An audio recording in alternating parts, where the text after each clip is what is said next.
If we look behind the mask of the leaders of the European far-right parties, it becomes more clear why we may be feeling as if we are seeing Putin's features. Why is it this way?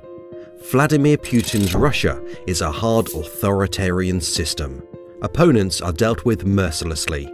Putin disassembled the democracy. He strongly restricted many of the more fundamental human rights, for example, the right of assembly. While Putin calls opponents fascists, he treats the Russian far-right leaders as allies. The system's openly critical journalists are also at risk. One thing is certain, anyone that thinks differently from Putin's system or behaves differently cannot feel safe. Putin's regime is the antithesis of European democracies. Putin sends soldiers to Ukraine to destabilize the country, and other countries cannot feel safe. The European far-right parties, however, can.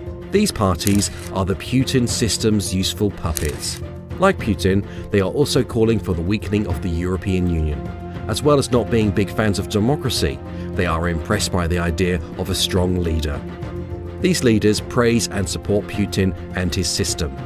Other leaders make similar statements from time to time, and that provides a good reason to think they are all Putin's mouthpiece.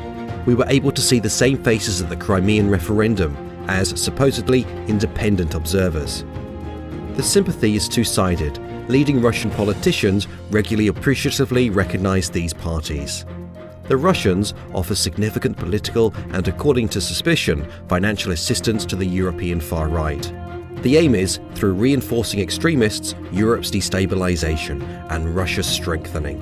While these political parties say they are national, it seems they guard the Kremlin's interests instead of national interests.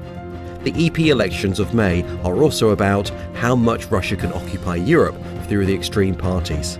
The anti-Europe, pro-Russian parties after the election can create two pro-Russian fractions, one led by Nigel Farage and one led by Marine Le Pen. The lazier the pro-European voters are, the more empowered Putin supporters can become. The more people that go vote for democratic, pro-European parties, the weaker they will be.